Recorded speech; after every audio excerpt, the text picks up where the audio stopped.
Every year, Apple releases the new iPhone, and every year it gets better than the one before, and it's marketed to be life-changing. And I've said this before, roast me or don't, it's just one of those things I like to do. I don't really spend my money on fancy watches or clothes, I just like picking up the new iPhone because it makes me happy. But after about 7 or so weeks of using this just about every day, has it lived up to all of that hype? Well, yes, no, and well, it kind of depends. Now, to put this whole thing into perspective, it's important to know how I use my iPhone, and really I use it for just about everything. As a dad, a part-time creator, a gamer, a 9-to-5-er, the iPhone takes me throughout my day wearing all of these different hats.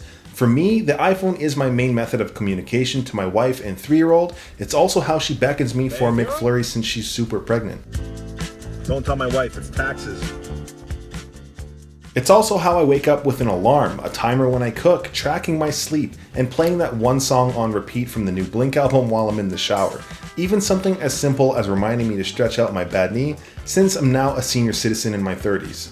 Now, there is a whole lot more to it than just that, mainly since any other iPhone before the new one can do everything I just mentioned. Still, it doesn't end there, since all of what I mentioned also isn't the reason there is hype for the iPhone 15 Pro. Now, breaking down everything that's built hype around this device, it comes down to a few things, really. But first, I really do want to give a huge thanks to all of you watching, and for allowing me to work with cool brands like Andar, who is today's video sponsor. Now, we know Apple recently ditched their leather case lineup, which for a lot of people was their go-to. For myself, I'm a huge fan of all things leather, and as somebody who's made their own wallets from leather over the last 5 years, I can really tell what makes good quality. And Andar is using 100% top grain leather. Now, I am filming on my iPhone, so this is empty, but this is the camel tan colorway, which is what I'm using for my iPhone 15 Pro, and this is now available for pre-order. For myself though, it does come down to that look, the feel, the smell, not to mention the beautiful patina you get after months of use. Of course, this comes with the added drop protection you'd get with a case, with a ring around your camera for added protection, and something as simple as a lip whenever your phone is face down. Between the leather, the microfiber inside, and the elegant finish on the buttons, this is definitely an easy recommendation. In my case, this is what my iPhone 13 mini looks after about 6 months of patina, making it so no case is the same as any other. Be sure to check out the pre-order for the Aspen and save 15% off site-wide using the code MinimalisTech. I'll have the links in the description. But getting back to what makes the iPhone 15 Pro so special, there's the new camera, of course, the new titanium body, as well as the fancy new action button. And as far as the hype goes, I can say these features actually do live up to it. But that also still depends on who you are. And I can really confidently say the cameras on the 15 Pro are really impressive. Even this video you're watching now is done on the main camera in cinematic mode. And of course, it's not just the Apple log support or the external SSD recording, it's just that the footage looks damn good. So much so that I'm actually back to filming on an iPhone full time instead of using my Sony camera. And by no means will an iPhone be better than a camera in the long run, but when it comes down to the workflow, it's actually just so much easier. And overall, ultimately, I don't really think people care as much as I do when it comes to how my footage looks. And despite all that, it seems I'm always going to be getting the same question about what camera I'm using regardless.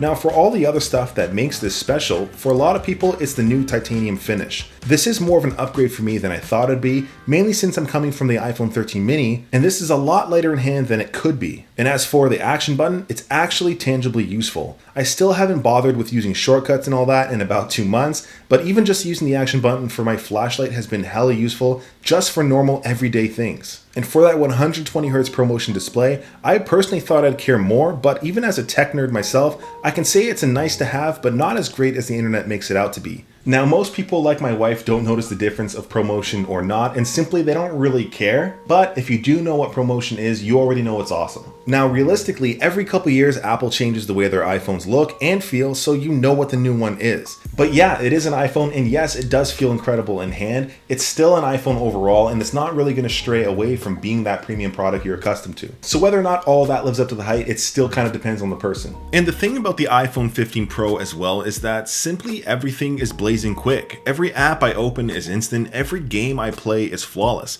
And in terms of raw performance with the 17 Pro chipset, it's nuts that we can play fully fledged console games on a smartphone. But I can't say realistically all my previous iPhones were equally snappy for the everyday things, but the more you push this new chipset for the more demanding stuff, the more we can see what it's actually capable of. As well, this updated chipset does provide an everyday benefit such as better battery life. And I've been trying to get around to doing an actual battery test, but honestly, I think they're mostly pointless. Anything I do or test simply won't be the same for you as it is for me. But since I am like most people, I can't say scrolling Reddit or TikTok for a few hours will only sip a few percentage off your battery. If anything, coming from the iPhone 13 mini, it's nice to worry just the tiniest bit less than before, but even still, I have a charger everywhere I go, whether it's a MagSafe battery pack, a charger in my car, or anywhere else. And when it comes down to the days that I'm really on the go, if I'm up by like 6:45 and back from the office around 5:30, by the time 9 o'clock hits at night, I'm still cozy with a solid 20 or 30% battery. When you do need that charge though, you can use either the new USB-C port or by MagSafe. And I know the internet was totally hyped about having a Type-C port on an iPhone. I know it's just a Type-C port, but it has been incredibly useful for me. From importing huge files to Final Cut Pro, or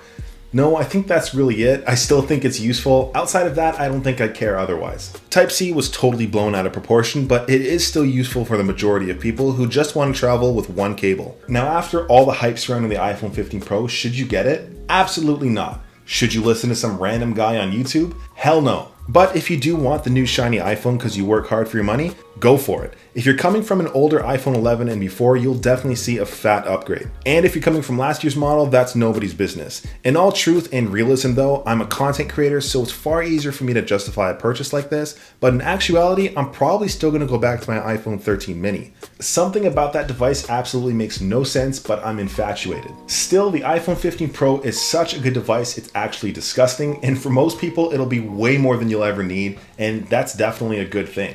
Anyways, I appreciate you guys watching till the end. Till next time.